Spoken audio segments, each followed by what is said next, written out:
Eh bien, c'est parti, allons-y. Boker Tov, les Koulam.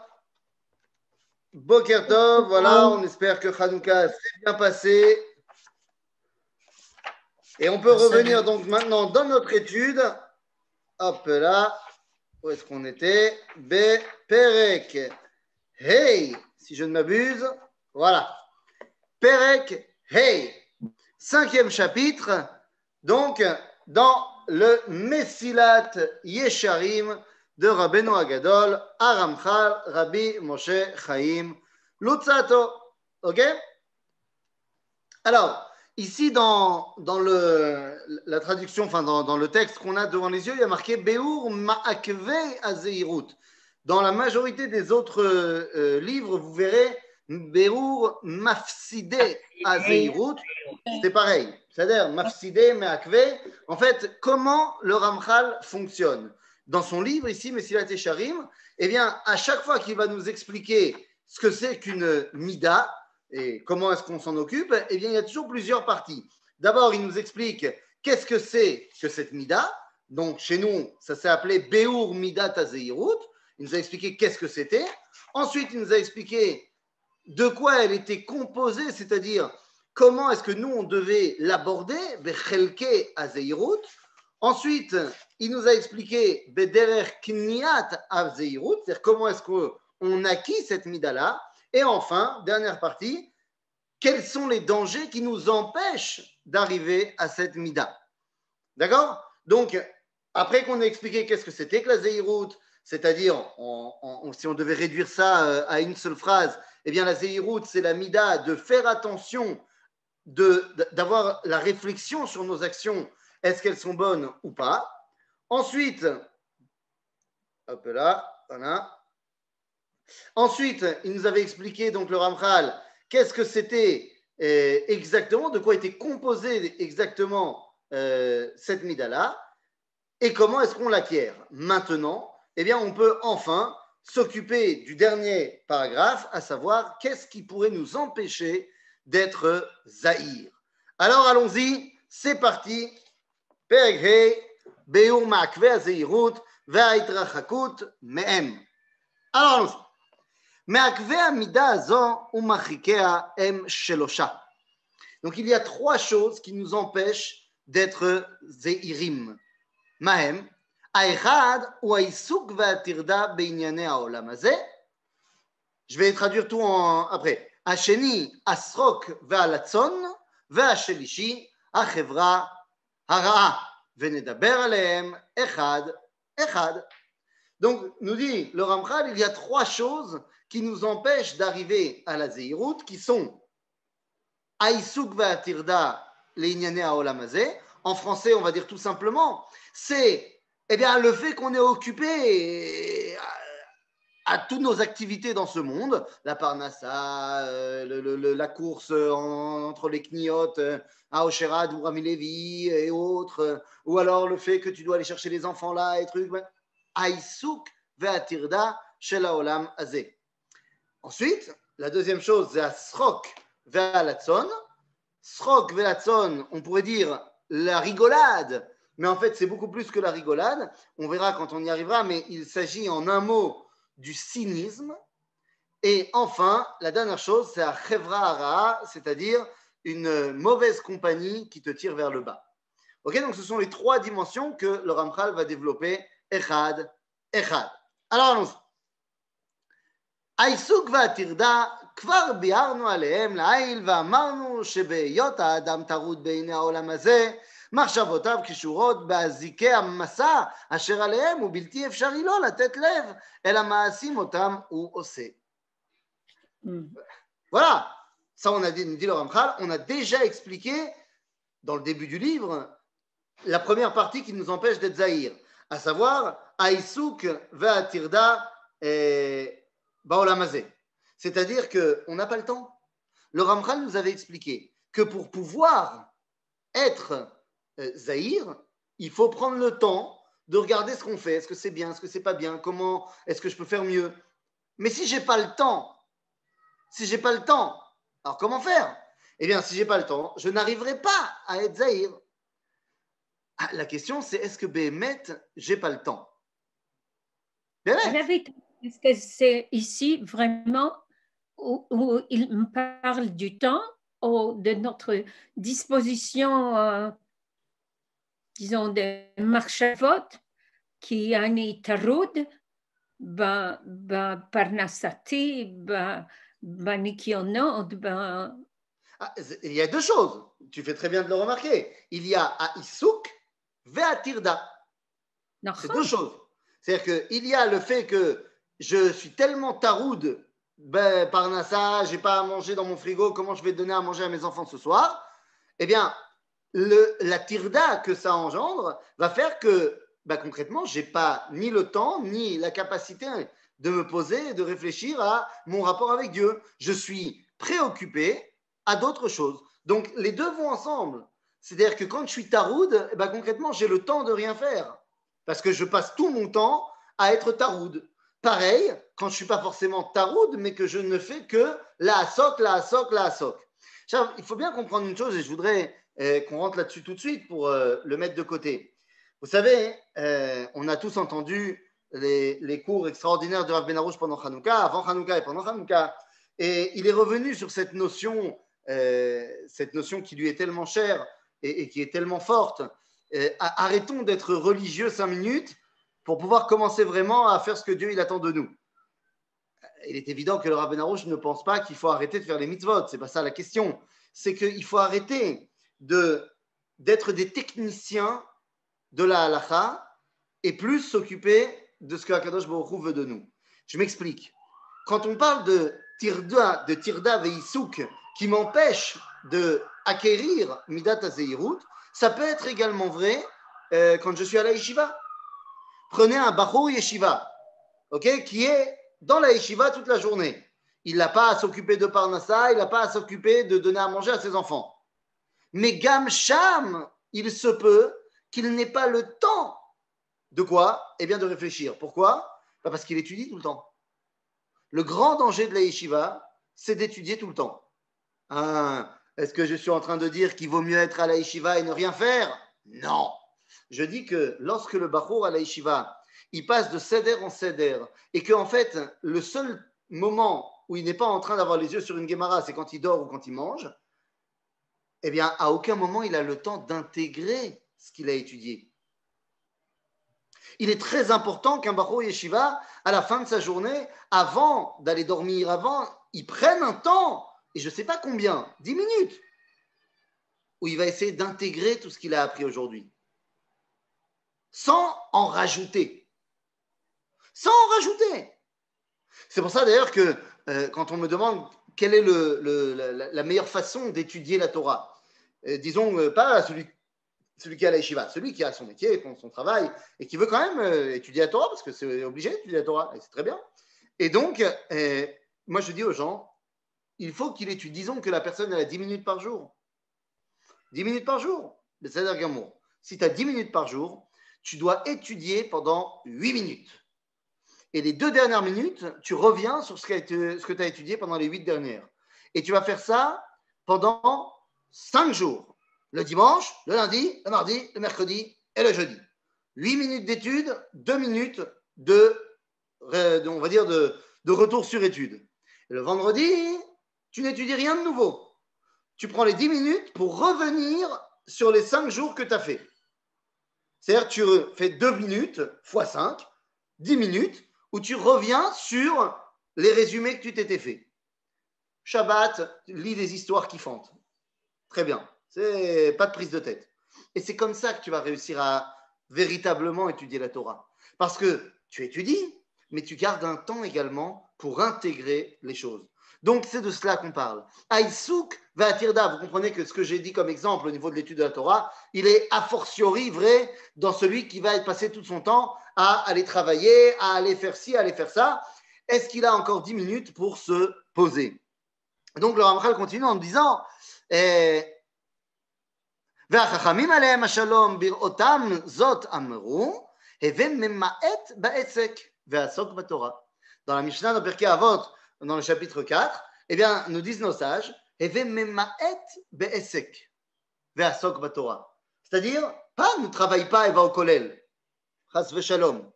Chachamim de la Mishnah savaient qu'on n'avait pas le droit d'aller étudier la Torah au kollel toute la journée.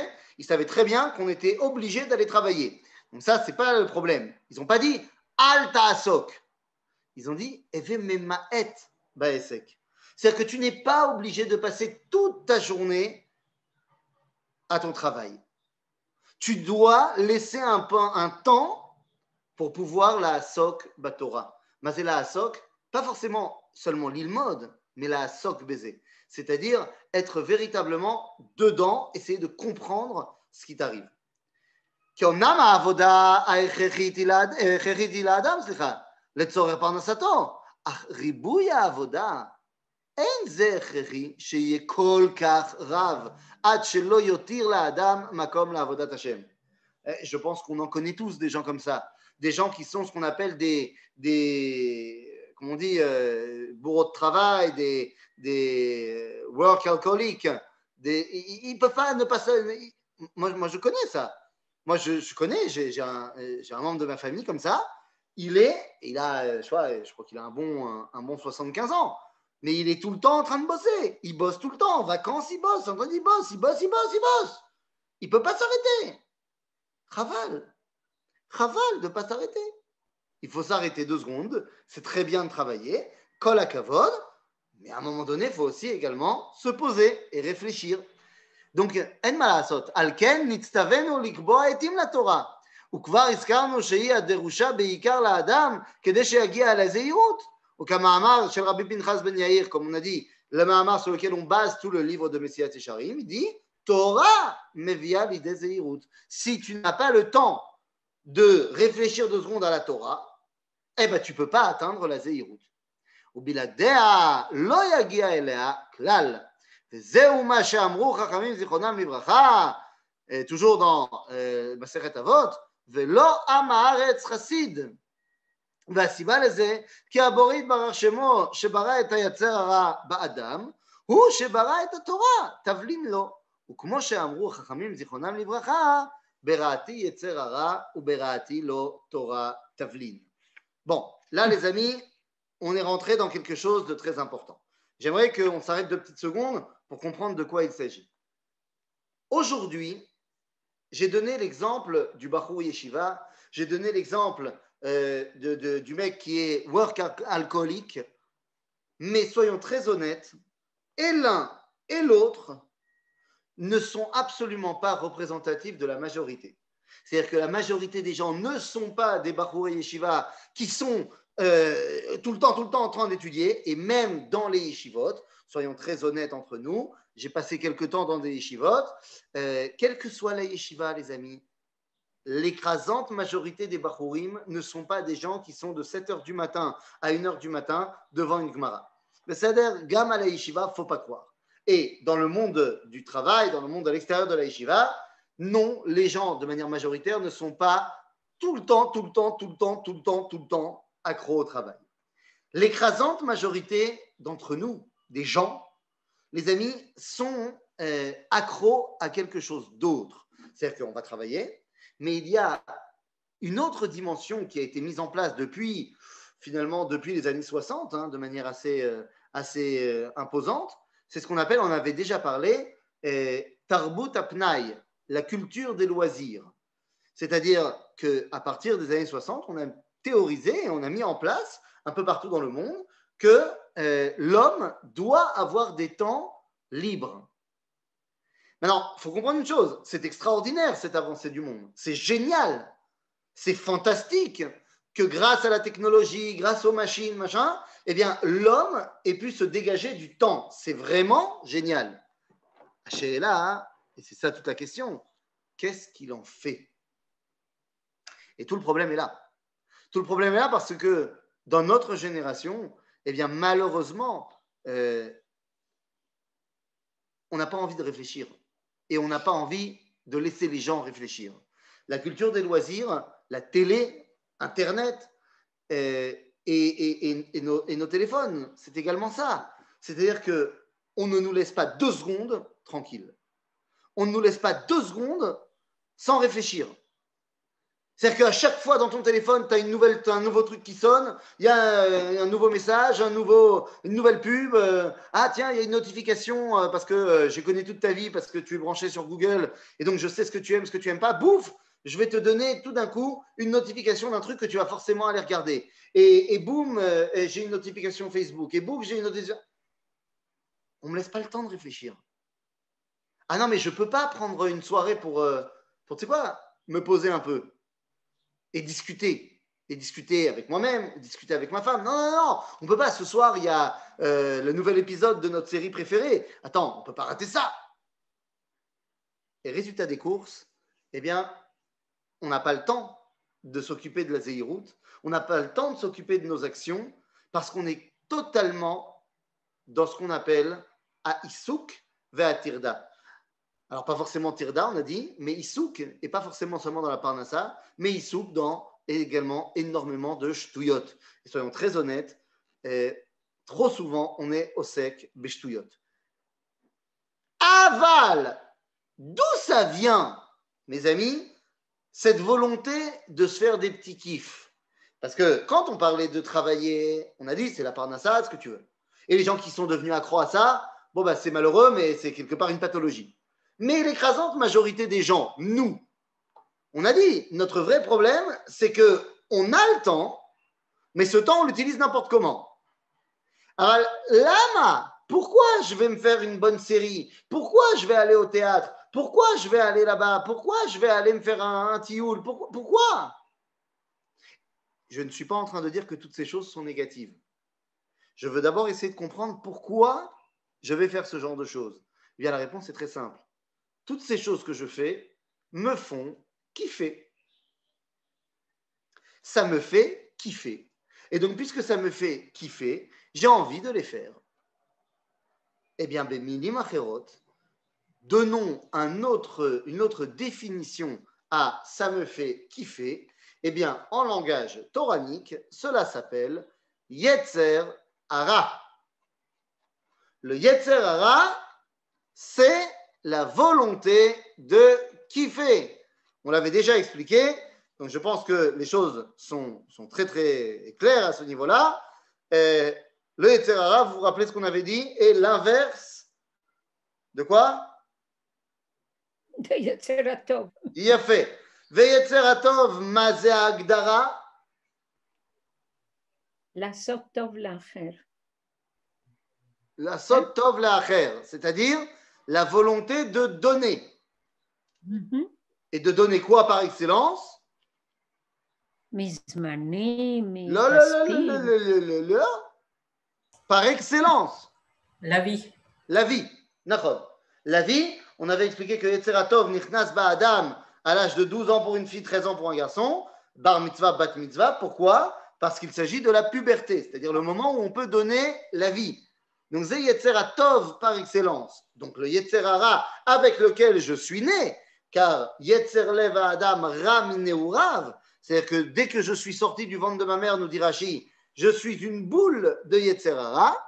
Le Yetzer Hatov arrivera seulement 13 ans plus tard. Donc le Yetzer Hara, c'est l'inverse du Yetzer Hatov. Si le Yetzer Hatov, c'est la volonté de donner et il n'y a pas de plus grand don que la vie, eh bien le Yetzer Hara par excellence, c'est la volonté de recevoir la vie. Donc, par extrapolation, la volonté de recevoir tout ce qui me fait kiffer à Olam Hazé. Le Yetzer Hara, c'est la volonté de profiter de ce monde. Chez certains, ça sera de regarder Netflix. Chez d'autres, ça sera d'aller à un concert. Chez un troisième, ça sera de tiouler, et ainsi de suite, et ainsi de suite. Chez un troisième, un quatrième, cinquième, je ne sais pas quoi, ça sera de s'acheter des vêtements, de s'acheter, d'aller tout le temps faire du shopping. Ça sera ça qui le fait kiffer dans le Olam Hazé. Kol echad, chacun avec son problème. Mais c'est ça le Yetzer Hara. Ah, est-ce que c'est lui qui gagne? Est-ce que c'est lui le patron? Les amis, revenons dans le texte.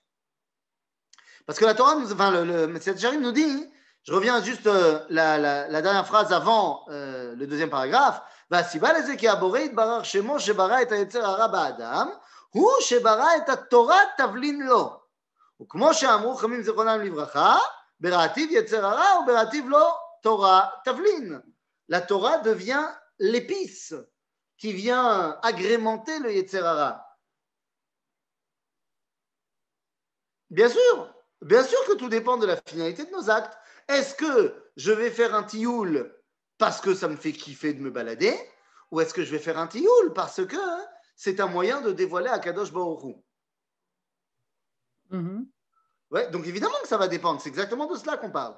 Maintenant, moi ce que je ne comprends pas, c'est que le Ramchal est en train d'essayer de nous dire que finalement le Yetzer Hara est peut-être premier par rapport à la Torah. Si la Torah est considérée comme un tavlin, c'est-à-dire une épice qui vient donner du goût au plat, ben, je suis désolé, mais tu ne prends pas une cuillère de sel pour manger. Non, le plat, c'est le plat, et le sel, tu mets dessus pour lui donner plus de goût. Mais quoi, ça voudrait dire que le Yetzer Hara est premier par rapport à la Torah? Eh bien, tu vas chez Ken. Dans la mesure où on a compris que le Yetzer Hara n'était pas mauvais, ce n'était pas le mal, c'était la volonté de profiter de ce monde. Rappelez-vous ce que le Ramchal avait dit dans l'introduction du Mesilat Yesharim, que notre chova, c'est l'Itaneg. Notre chova baolam, c'est de kiffer, sans pour autant dénigrer le dévoilement divin. Alors allons-y. Ou barour, vadavar barour, slicha, ou שאם הבורא לא ברא למכה זו אלא הרפואה זו, אי אפשר בשום פנים שירפא האדם מזאת המכה שלא באמצעות זאת הרפואה. ומי שיחשוב להינצל שלא באמצעותה אינו אלא טועה ויראה את טעותו לבסוף כשימות בחטאו. nous dit le Ramchal, Dieu a créé le Yetzer Hara. Mais il t'a créé également ce qui va te permettre de prendre ce Yetzer Hara et de l'utiliser à bon escient. Ça s'appelle la Torah. Vous savez, le Admor Azaken, le Rav Shneor Zalman de Ladi, eh bien, dans son livre du Sefer Tanya, nous explique que le Yetzer Hara, il n'est absolument pas que négatif. Certes, il y a dans le Yetzer Hara 3 dimensions qui sont trop difficiles à élever pour moi. Et donc, effectivement, ces dimensions-là, si je tombe dedans, je n'arriverai pas à dévoiler Akadosh Baruch Hu dedans. Dimension qu'on va appeler Anan Gadol, Ruach Se'ara, Ve'esh Mitlakachat. Ça reprend la névoie de Yecheskel. Mais il y a une 4e dimension dans le Yetzer Hara qui est fondamentale, qui s'appelle Klipat Noga. Venoga, Nogalo Saviv, eh bien, c'est la dimension du parvé. Comprenez-moi bien, il y a dans ce monde 3 sortes d'actions. Il y a les actions qui sont mitzvah, les actions qui sont avera et les actions qui sont parvé. Il y a plein de choses qu'on fait dans ce monde qui ne sont pas obligées et pas interdites. Ça, c'est Klipat Noga. Est-ce que ces actions-là vont m'amener vers l'interdit ou vont m'amener vers la Kedusha? Je prends un petit schnapps. C'est pas interdit de prendre un petit schnapps. De prendre une petite boucha, c'est pas interdit. C'est pas non plus une mitzvah. Achav, si je prends un petit schnapps et un deuxième, et un troisième, un quatrième, un septième, et un 12e, je vais devenir complètement ivre et je risque fort de faire des actions qui sont du domaine de la Havera. Mais si je prends un petit schnapp, parce que je fais un petit lechaim et que je viens de finir une étude et que j'ai envie, grâce à cela, de rapprocher les cœurs avec les autres qui sont autour de moi à la table et que grâce à ça, on va dire des divrei Torah ou que grâce à ça, on va dévoiler des choses incroyables, ah ben mon schnapp, qui était Klipat Noga, eh bien, il m'a permis de me rattacher à la Kedusha. Donc, c'est de cela qu'on te parle. Oui, yesh Yetzer Hara, aval yesh lecha Torah, pour savoir t'expliquer comment tourner le Yetzer Hara à bon escient. Ok? Et celui qui ne va pas faire ça, eh bien, ou yavin et ze ksheyamut becheto. Ki ha-Yetzer Hara be'emet chazak hu ba'adam meod. Le Yetzer Hara, הוא באמת חזק מאוד. מה אתה חושב? On le sait tous, de toute façon, ce n'est pas la peine de le dévoiler. Par contre, et là, je le dis là maintenant tout de suite, il y a des gens qui disent qu'il faut détruire le Yetzer Hara, le battre complètement. Azelo Yeler. croyez-moi, celui qui pense qu'il doit annihiler son Yetzer Hara, au lieu de s'en faire un allié, eh bien, il perdra. כי באמת היצר הרע הוא חזק מאוד באדם. ובלי ידיעתו של האדם הולך ומתגבר בו ושולט עליו. ואם יעשה האדם את כל התחבולות שבעולם ולא ייקח את הרפואה שנברא לו, שהיא התורה כמו שכתבתי, לא ידע ולא ירגיש בהתגברות חוליו, אלא כשימות בחטאו ותאבד נשמתו. Dit le Ramchal, ne crois pas que tu vas réussir à battre ton Yetzer Hara par des stratagèmes que tu vas inventer. Ça ne marchera pas. La seule chose qui peut te permettre de dévoiler le Tov du Yetzer Hara, c'est la Torah. Est-ce que le Yetzer Hara peut être assimilé à l'ego? L'ego, c'est une facette du Yetzer Hara. Le Yetzer Hara n'est pas en entier l'ego. Parce que lorsque je me fais tout seul dans ma chambre une bonne glace, mon ego, il n'a rien pris. Et pourtant, c'est du Yetzer Hara. C'est besséder parce que je kiffe ma glace. Mais l'ego, c'est-à-dire le fait que j'ai besoin de me sentir important, oui, ça fait partie du truc. Mais est-ce que c'est négatif? Non, pas forcément.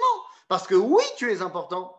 Parce que oui, Akadosh Baruch Hu a décidé de te créer. Et que donc, si tu es là, c'est qu'Akadosh Baruch Hu a besoin de toi et qu'il ne peut pas se passer de toi. Donc, tu es bémet important. Donc, l'ego n'est pas fondamentalement négatif. Tout dépend de ce que j'en fais. Est-ce que le fait de savoir que je suis important me permet d'utiliser mes forces pour faire le bien ou me fait penser que tout m'est dû? On est toujours dans la même dualité.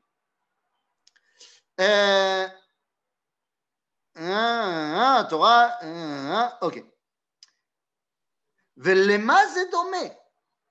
Alors, maintenant que le Ramchal nous a expliqué de manière générale qu'est-ce que c'était que ce Yetzer Hara et qu'est-ce que c'était que la façon justement de le tourner à bon escient, il nous dit le Mazédomé. Lechole shenoetz berofim vezeu ma shemachalato vezeu ma vezeu, סליחה, je dis n'importe quoi. Lechole shenoetz berofim vezeu ma machalato ואמרו לו שעיקר תרופה מסוימת. Imaginez quelqu'un qui est malade, il va voir les médecins ont trouvé ce qu'il avait. Le Yetzer Hara est une partie intégrante de nous-mêmes? Réponse, oui. Katuv Batorah, va Yitzer Elohim et Adam, et Yitzer, il y a marqué avec 2 Yud dans la Torah, dans le livre de Bereshit, nous disent nos sages, Be Yetzer Atov ou Be Yetzer Hara. Donc oui, le Yetzer Hara est une partie intégrante de notre identité. C'est-à-dire? Donc, à quoi ça ressemble tout ça? Lechole shenoetz berofim, veziu mai machalato. Il est malade, il a été voir les médecins ont trouvé ce qu'il avait. Ve'amru lo sheikar trufa mesuyemet. Ils ont dit, voilà, il faut prendre tel ou tel médicament. C'est Inyané de Yoma, après que notre Premier ministre ait été le premier à se faire vacciner contre le coronavirus. Donc voilà, il y a une maladie, on a déterminé quelle était la maladie, yallah, on donne l'ordonnance pour tel ou tel médicament.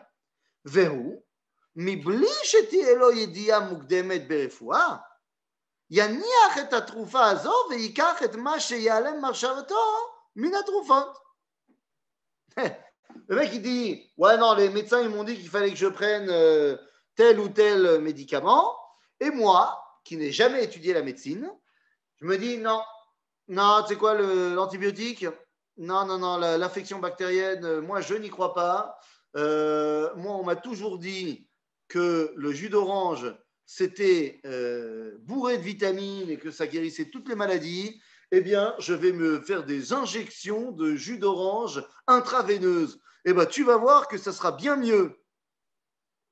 Oui, mais non, mais mon ami, à ce moment-là, hein, qu'est-ce qui va se passer? Halo yamut achole aou bevadai. Tu dis n'importe quoi, tu ne connais pas la refoua, tu n'as pas étudié la médecine, tu ne connais rien du tout. Tes médecins, ils t'ont dit de faire un truc, toi tu dis non, je m'en fous, je connais mieux. Et tu prends quelque chose qui peut-être est contre-indiqué, peut-être qui est dangereux, machin, et ainsi de suite. Et voilà. Je n'ai pas du tout de notion de médecine, hein, j'y connais rien, mais une des choses qu'on m'a appris, c'est que l'aspirine, que je pensais être le remède à tous les maux, eh ben non, il se trouve qu'il y a des maladies où si tu prends de l'aspirine, tu vas mourir. Ah ben voilà, je ne savais pas. Eh ben, donc t'imagines si quelqu'un il te dit, moi, je suis, comment dire, hémophile et je n'arrive pas à faire de coagulation sanguine et je viens de me faire une toute petite entaille et ça coule, ça me fait mal. Je prends de l'aspirine pour liquéfier encore plus le sang et le faire encore plus sortir. T'es très intelligent, toi. Donc c'est de ça qu'on te dit. On te dit, tu veux jouer à l'apprenti sorcier? La Torah, elle t'a dit comment tu pouvais utiliser ton Yetzirah. Si tu fais autre chose, ben viens pas pleurer que ça marche pas. Ok?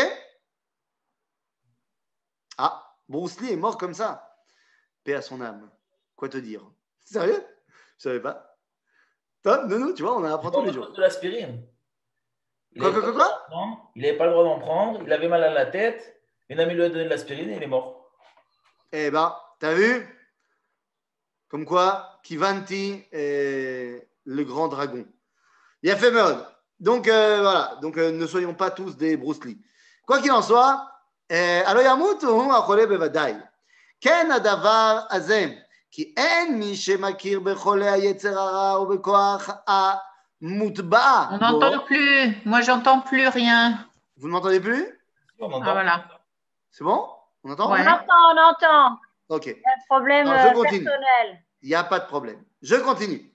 Donc, ok. כן הדבר הזה, כי אין מי שיכיר בחולי היצר הרע ובכוח המוטבע בו, אלא בבוראו שבראו, qui est le seul médecin qui connaît bien le remède au יצר הרע, eh bien c'est celui qui l'a créé, c'est Dieu. והוא הזהירנו שהרפואה לו היא התורה. Donc pourquoi tu t'excites? Tu as déjà le mode d'emploi et tu as déjà le remède. מאיפה יניחה ויקח מה שייקח חוץ ממנה ויחיה. Donc si tu décides d'essayer de faire autre chose, eh ben voilà, ça ne marchera pas. ודאי, כן, שחושך החומריות ילך ויקבר עליו שלב אחר שלב, והוא לא יבין עד שימצא שקוע ברעה ורחוק מן האמת מרחק גדול, עד שאפילו הרהורי דברים לא יעלו על ליבו לבקש את האמת. Donc quelqu'un qui a décidé qu'il allait contrer son Yetzirah par ses inventions personnelles, non seulement ça ne marchera pas, mais au final, il ne fera que s'éloigner, s'éloigner et s'éloigner. Zéou, à un moment donné, tu te retrouves trop loin. Et tu te dis, mais j'arriverai jamais à revenir. Combien de gens te disent qu'ils n'arriveront pas à faire tchouva, c'est trop tard. Ils sont partis trop loin. En vrai, c'est pas vrai, mais c'est ce que tu ressens. בסדר? האמת. אך אם הוא עוסק בתורה, ok? Tu peux nous relever un petit peu le texte? Merci beaucoup. אם הוא עוסק בתורה, בראותו דרכיה, ציווייה ואזהרותיה, סוף סוף תתחדש בו מאליה התעוררות שתביא אותו אל הדרך טובה. וזהו מה שאמרו חכמים זיכרונם לברכה, בפתיחתא דאיכא רבתי, הלוואי אותי עזבו ותורתי שמרו, שמאור שבא מחזירים למוטב. Donc nous dit ici Ramchal, צריך להידבק בתורה. Et c'est comme ça que tu arriveras à quoi? À être zahir. On te dit, הלוואי אותי עזבו, אבל את תורתי שמרו. Bon, הלוואי que לא אותי יעזבו ולא נעזוב גם את התורה, il faut les deux. Mais si tu as la Torah, à un moment donné, tu peux revenir à Akadosh Baruch Hu. Et ça, c'est fondamental. Vous savez, il y a deux styles de personnes. Il y a les personnes qui sont, on a dit, des techniciens de la halakha, et il y a des gens qui sont des spiritualistes par essence, par excellence. Vous savez, des gens qui te disent, ah non, mais moi, je suis complètement religieux, moi, ma relation avec, moi, je suis en une spiritualité extraordinaire, je suis en relation avec Dieu, je lui parle et tout. Qu'est-ce qui se passe au niveau de Shabbat? Non, mais tu comprends, Shabbat, c'est pas pour moi. Moi, je suis au-dessus de tout ça. Moi, celui qui est un technicien de la Torah, il est, comme on a dit, il a un problème dans sa relation à Dieu. Mais au moins, s'il veut un jour comprendre le cours du Rav Ben Arosh, alors il comprendra que, c'est pas parce que tu dois faire les mitzvot que tu dois pas aussi comprendre la profondeur de ce qui se cache derrière. Mais au moins, tu fais les mitzvot. Donc, à un moment donné, quand tu voudras prendre conscience d'arrêter d'être un technicien, eh ben, tu sauras quel est le chemin pour arriver à. Celui qui a complètement décidé de s'inventer un moyen de se lier à Dieu et qui va complètement en contradiction avec ce que Dieu t'a demandé de faire, tu as un vrai problème. בסדר? אוקיי. ובכלל לעניין זה, גם קביעת זמנים לחשבון המעשים ותיקונם, כמו שכתבתי למעלה. ומלבד כל זה הזמן שישאר לאדם פנוי מעסקיו, אם חכם הוא, ודאי שלא יאבדו, אלא יאחז בו מיד, ולא ירפה מלעסוק בו בעסק נפשו ותיקון עבודתו. Voilà, le Ramchal t'a dit. Ben voilà, bon, je résume. Quelqu'un qui est chacham, eh bien, évidemment que dès qu'il aura du temps, qu'il aura terminé de faire son travail, pour sa parnassa, pour venir faire ce qu'il faut pour ses enfants, tout ça, eh bien, une fois qu'il aura terminé les isukim chez la olam hazeh qu'il a besoin de faire, eh bien, cette personne-là, évidemment, si elle est chacham, tout le temps qui lui reste, elle le passera à essayer de comprendre les choses, de regarder ce qu'il a fait, est-ce que c'est bien, est-ce que c'est pas bien, faire son cheshbon nefesh, et ainsi de suite. Est-ce que ça veut dire qu'on n'a pas le droit d'aller se faire un tioul, d'aller se faire un foot avec des copains et ainsi de suite? Bien sûr qu'on a le droit. Pourquoi? Parce que tu es chacham, et donc tu sens, tu le sais, tu te connais, et tu sais qu'à ce moment-là, tu as besoin de t'aérer l'esprit. Tu n'es pas encore prêt à faire le cheshbon, à la réflexion. Tu as besoin là maintenant d'aller te défouler un peu, de sortir ton énergie. Tu as besoin de te faire un foot. Ça veut dire gamour. Ça fait partie de tes isukim, de ce qui est chova comme ma parnassa. Donc, je ne suis pas en train de te dire tu ne dois que aller travailler et ensuite t'asseoir et réfléchir. Non, mais il faut que lorsque tu fais quelque chose, ça te serve à finalement pouvoir te poser et réfléchir. Cette dimension de réfléchir à ce que je fais, à qui je suis et à comment je me comporte, c'est la base pour atteindre la Zéhirout. Et donc, nous dit le Ramchal, Ze ha'me'akev af al pi shehu hayoter klali, hu hayoter kal leimana mimeno lemi sherotze bekach. C'est vrai que cette ménia, ce me'akev là, c'est le plus général, ça nous touche tous, mais d'un autre côté, finalement, c'est le plus simple à s'en sortir. Il suffit tout simplement à un moment donné de décider que je vais laisser du temps dans ma journée pour réfléchir à ce que j'ai fait. C'est-à-dire, פשוט. אך המעכב השני הוא קשה מאוד, והוא השחוק והלצון. Oh. Et là, on a un nouveau problème. השחוק והלצון. כי מי שטובע בהם הוא כמי שטובע בים הגדול. Celui qui se noie dans ce deuxième me'akev, c'est comme s'il se noyait au plein milieu de l'océan. Davar shekashe me'od le'inatzel mimenu. Imagine quelqu'un qui est en plein milieu de l'océan, il n'a pas de radeau, ça va être dur. Ki asrok me'abed et lev ha'adam ad lematzav she'en ha'higayon ve'hadat moshlim bo. והרי הוא כשיכור או שוטה אשר אי אפשר להתנהג עמם בהיגיון או לשלוט בהם כי אינם מקבלים מרות. וזהו מה שאמר שלמה המלך עליו השלום, לשחוק אמרתי מחולל ולשמחה מה זו עושה.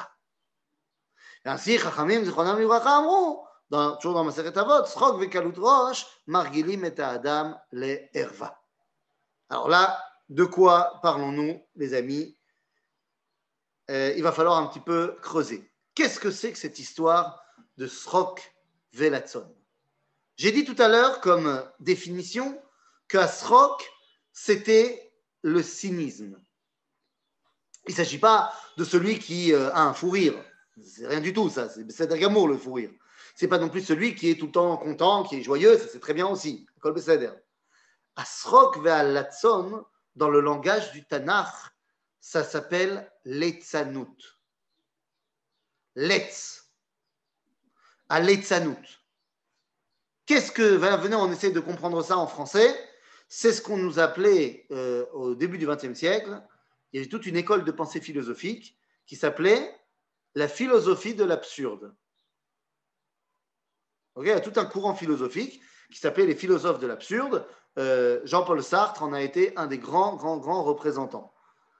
Qu'est-ce que c'est que cette histoire de la philosophie de l'absurde? Eh bien, c'est de dire que rien n'a véritablement d'importance.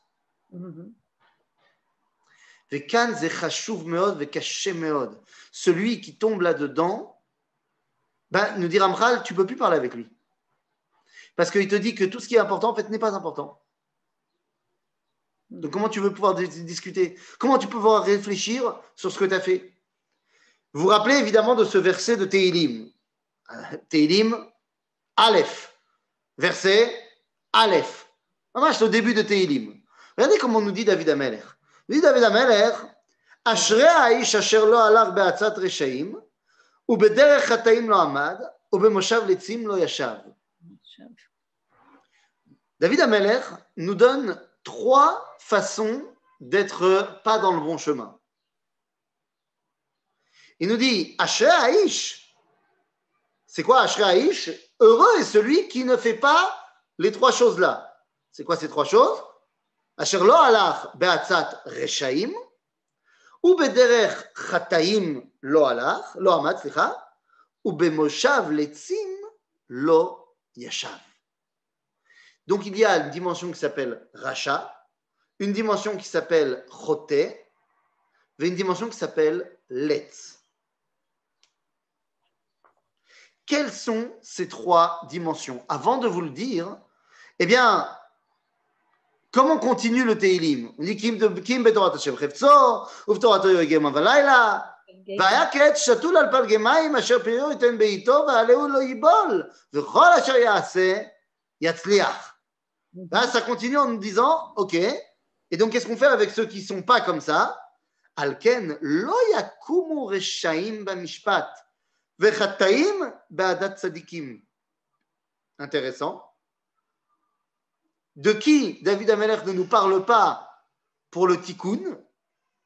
Il nous a parlé des Reshaim, il nous a parlé des Chataim, il ne nous a pas parlé des Letz. Car il n'y a pas de tikkun au Letz. Je voudrais expliquer un tout petit peu.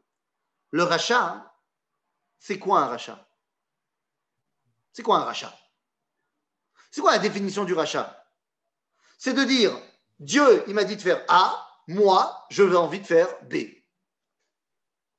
C'est-à-dire, je sais que la Torah, elle me dit que c'est assourd, par exemple, je sais pas moi, que c'est interdit de manger du cochon. La Torah, elle me dit que c'est interdit de manger du cochon. Mais moi, je m'en fiche de la Torah. Moi, mon idéal, c'est le bacon le matin. Zeracha. C'est-à-dire, il a un système de valeurs. Mais son système de valeurs est inversé à celui de la Torah. Ok, Zeracha. Achoté, lui aussi. Ah oui, bien sûr, bien sûr. Est-ce que je peux traduire ces 3 mots? Racha, Choté, Letz.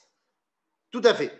Racha, j'ai pas traduit le mot à proprement parler, mais je donne une définition. Racha, c'est celui qui détermine un idéal alternatif en contradiction avec l'idéal prôné par Dieu. Appelez ça comme vous voulez. Un mécréant, un méchant, ce que vous voulez. Trouvez le mot français que vous trouvez le plus adéquat. C'est quelqu'un qui a une échelle de valeur qui est volontairement différente, voire opposée à celle de la Torah, qui contredit du moins la Torah. Achoté, le fauteur, c'est celui qui a une échelle de valeur et son échelle de valeur, c'est la Torah. Mais il s'est planté.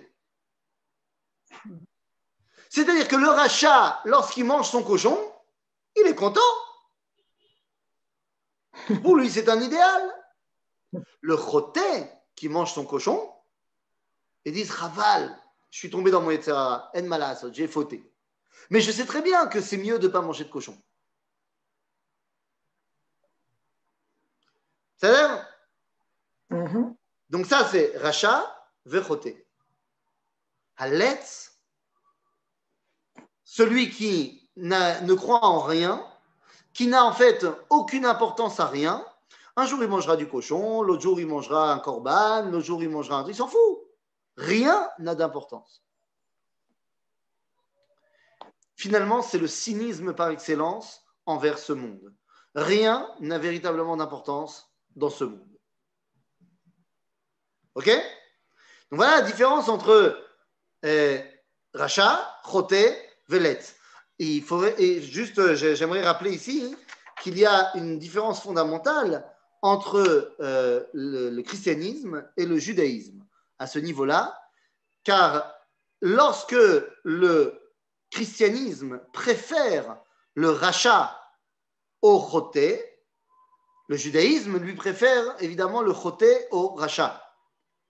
C'est-à-dire que pour le christianisme, Choté, c'est parce que tu as un système de valeurs qui est la Torah et tu fautes par rapport à ton système de valeurs. Pour le christianisme, vous savez bien que les mitzvot, c'est une malédiction. Alors que pour le judaïsme, c'est pas parce que tu as fauté que tu peux pas faire tchouva. Vu que le christianisme ne croit pas en la teshuva, alors évidemment que pour lui, le Choté, c'est terrible. Mais chez nous, on sait très bien que si quelqu'un a fauté, ça il peut faire tchouva. À kol beseder. OK? Par contre, le letz, alors là, c'est autre chose. Celui qui ne croit en rien, eh bien, celui-là, Behemet, Enlo Takana. Nous dit Rabbeinu Saadia Gaon, dans son livre Emunot Vedeot, il explique qu'il y a 13 chitotes pour essayer de comprendre le monde. Or, la 13e chita, c'est celle justement des letzim, des xilim, qui n'ont foi en rien. Ils te disent, c'est chita tachidalon, en malasot.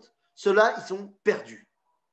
Et donc, nous dit le Ramchal, à l'etz, c'est très très dur. C'est un me'akev me'od chashuv la zeirut. Pourquoi? Eh bien, parce que Béhémet, il pense que rien n'a d'importance. Donc, pourquoi est-ce que tu veux qu'il se pose et qu'il réfléchisse sur ses actions? Les actions qu'il a faites, elles sont très bien parce qu'elles ont été faites. Et puis, il y en a une autre qui va être faite demain qui sera l'inverse. Mais c'est pas grave, l'homme est chané. Il n'y a pas à se poser à réfléchir puisque rien n'a d'importance. Alors, revenons au texte. Bravo. Alors, ça, on a déjà dit. Autant pour moi. Srog vekalut rosh margilim et adam le erva. Est-ce que le mot se racheter vient de rachat? Très bonne question. Choliot. Il faudrait voir au niveau philologique et au niveau étymologique. C'est possible. C'est possible. Je ne sais pas. Je ne peux pas te dire. Srog vekalut rosh margilim et adam le erva. Lama. Pourquoi? Pourquoi est-ce que le fait d'être letz, srog vekalut rosh, mevim et adam le erva? Erva, c'est-à-dire les relations sexuelles. Eh bien, tout simplement parce que celui qui a décidé d'être letz, donc de dire qu'il n'y a aucune véritable mashmaout au monde, il n'y a aucune véritable importance à ce monde, eh bien, peut-être qu'il s'est créé une idéologie philosophique, mais il ressent le manque de mashmaout, le manque d'importance dans le quotidien. Et donc, il se cherche un moyen, on va dire, immédiat d'arriver à ce que la Torah te propose d'arriver lorsque tu as compris la mashmaout. J'explique. Le top du top, c'est d'arriver au Olam Haba, c'est-à-dire d'arriver à une dimension où il y a une plénitude et un plaisir d'être en relation avec Akadosh Baruch Hu. Ne'enim miziv ashrina. Celui qui ne voit pas du tout l'importance d'avoir quelconque, on va dire, signification à ce monde, eh bien, il se voit quand même dans l'obligation de trouver une plénitude dans le moment. Et c'est ce que va offrir les relations sexuelles, la plénitude d'un moment. Et donc, celui qui tombe dans Srog vekalut rosh, margilim et adam l'erva. Ki afalpi shechamura hi ha'erva etzel kol ben dat velibo yareh mileitkarev elea מכוח ההבנה שכבר הופנמה בשכלו, בדבר אמיתת גודל פשעה ורוב עונשה, בכל זאת, השחוק וקלות ראש מושכים אותו קצת קצת ומקרבים אותו הלוך וקרב. והיראה שרה מעליו לאט לאט, לאט לאט, שלב אחר שלב, עד שיגיע אל עוון עצמו ויעשהו. Puisque finalement, j'enlève toute signification importante à la faute, la punition, le fait qu'Akadosh Baruch Hu, il n'a pas envie que je fasse ça, et bien à un moment donné, je vais pouvoir tout simplement faire la faute, me donner cette satisfaction du moment. Pardon? Sheila, quels sont les... Parce que là, il y a un problème quand même de rachat. Vous avez dit que le rachat, il s'oppose au système là, que la Torah nous donne. Oui. Et que nous considérons le rachat, c'est lui qu'en fait, il est Ugam Yatsa Miaklal. Il n'est pas... alors, est-ce qu'il amletz vegam rachat? Non, rachat. Le rachat, il a décidé de ne pas faire la Torah, mais il a un système de valeurs.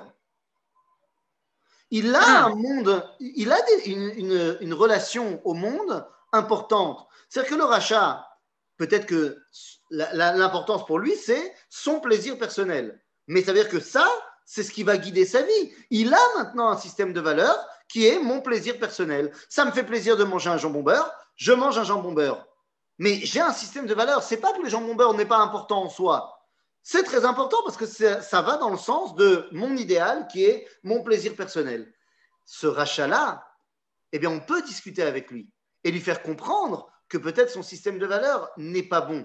Et on peut peut-être lui faire remarquer les erreurs dans sa façon de réfléchir.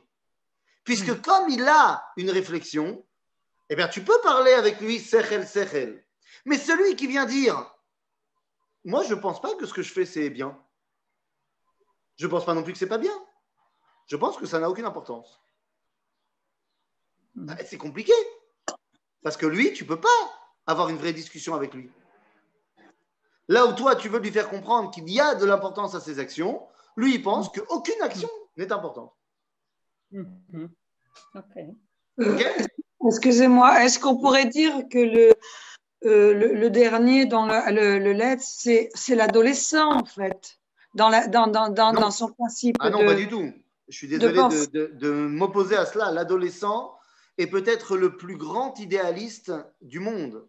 Mais c'est la même chose. C'est-à-dire que le grand idéaliste, en fait, il est justement dans une manière d'annuler les choses pour pouvoir aller vers l'idéal. Et par l'acte sexuel, il va rencontrer une complétude qui va lui permettre d'accéder à autre chose. Mais c'est un passage.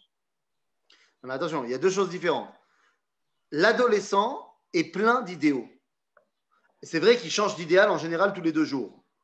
C'est vrai. Mais dans un moment T, il est plein d'idéal. C'est-à-dire que son monde à l'adolescent n'est absolument pas chassar mashmaout. Le monde de l'adolescent est évidemment plein d'importance. Bon, des fois, il met comme idéal des bêtises. Mais pour lui, au moment où c'est ça l'idéal, eh bien, tout tourne autour de ça. L'acte sexuel qu'on va trouver, la pulsion sexuelle qu'on va trouver chez les adolescents, en général, ils vont toujours le mettre en adéquation avec leur idéal. Donc, c'est complètement autre chose. Le nihilisme, exactement. Exactement. C'est très différent de l'adolescent. L'adolescent est en recherche, en fait, au travers du fait qu'il change d'idéal tous les deux jours, il est en recherche de the idéal. Donc, si vous voulez, l'adolescent n'est pas du tout lettre. Au contraire, il est très sérieux. Je vais vous dire.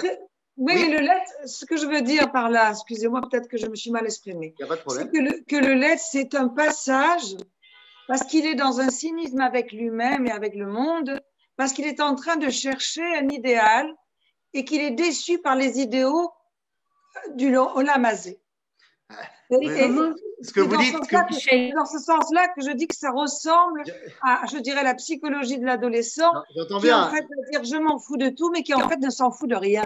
Alors, j'entends bien, mais ça, c'est ce que vous vous dites parce que vous n'êtes pas let's. C'est ce que vous vous dites du let's. C'est que, en fait, il s'en fout de tout, mais en fait, il s'en fout pas de tout. C'est ce que nous, on dit. C'est parce que nous, on sait qu'effectivement, Yeshlo Neshama Bifnim, et qu'en fait, si on creuse, on arrivera à le réveiller. Zénachon, vous avez raison, mais celui qui est let's, je ne sais pas Kama, jusqu'à où il pense que vous pensez. C'est-à-dire que vous avez raison de notre point de vue, de notre visu. Mais lui, au moment où il est let's, il ne pense pas du tout à cela. Et donc, c'est pour ça que je ne le mets pas avec la catégorie de l'adolescent. Et c'est pour ça que le Ramchal nous dit, c'est dur, celui qui est let's. Il ne te dit pas que c'est impossible. Parce que comme vous, il dit qu'on peut quand même y arriver. Mais c'est dur. Parce que celui qui est vraiment dans son idéologie que rien n'a d'importance, ben ça va être dur de pouvoir lui parler et de lui faire comprendre que oui, les choses ont une importance. OK? Alors, revenons dans le texte. Relève-nous un petit peu le texte. Juste avant, il reste 2 minutes. Hein. Voilà, c'est justement, c'est pour ça que je veux finir le passage. OK. וכל זה למה? בגלל שכמו שכל המציאות הזהירות תלויה בשימת הלב על הדבר, il faut attention à ce qu'on fait, car כל מהותו של השחוק אינה אלא להסיר את הלב מן המחשבות הישרות והעיוניות, ונמצא שלא ייכנסו הרהורי היראה על ליבו של האדם כלל. הוא רואה את חומרת הרצון והשחתתו הרבה. כי כמו המגן המשוער בשמן אשר משית ומפיל מעליו את החיצים ומשליכם לארץ ולא מאפשר להם להגיע אל גוף האדם, כך הרצון ביחס לתוכחה ולהכנעה כי בליצנות אחת או בשחוק קטן ישמיט אדם מעליו ריבוי גדול של התעוררות והשפעה אשר הלב מתעורר ומשפיע מידי ראותו או שומעו עניינים שמריעים אותו לחשבון הנפש ולפשפוש במעשים ובכוח הליצנות יפיל הכל לארץ ולא יעשה בו רושם כלל. dit le Ramchal, la litzanout, elle ressemble à un bouclier bien huilé. Quand tu prends un bouclier bien huilé, ça rejoint ce qu'on disait la semaine dernière pour Hanouka, et que tu lances une flèche sur le bouclier, elle ne va même pas réussir à se planter parce que ça va être tellement bien huilé que ça va glisser et ça va pas du tout laisser de marque.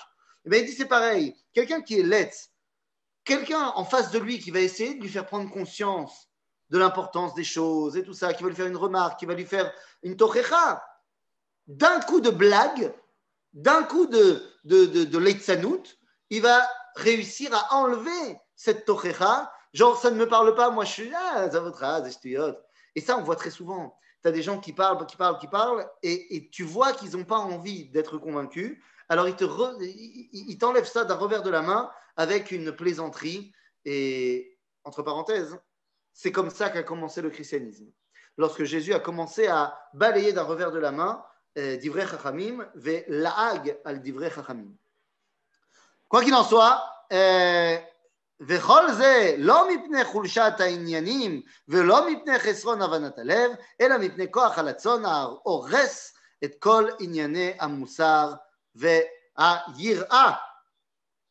C'est-à-dire, bon, je vois qu'on n'aura pas le temps de terminer la pisca. Ouais, si, allez, viens, tic-tac, tic-tac. Non, reviens. Voilà. והנביא ישעיהו היה צווח על זה ככוכיה, כעגור. Pardon? Je pense qu'on s'arrête mieux parce que l'écriture sans traduction et explication, ça... Eh bien, tu as raison et j'accepte, tu vois, je suis prêt à ne pas être let's et à ne pas continuer. J'entends ta tochecha, j'entends ta remarque. Elle est vraie, elle est juste, elle est bonne. Et donc, effectivement, on ne va pas prendre la place au Rav Kohan. Donc, eh bien, nous continuerons et terminerons la Letzanout la semaine prochaine. Boker Tov.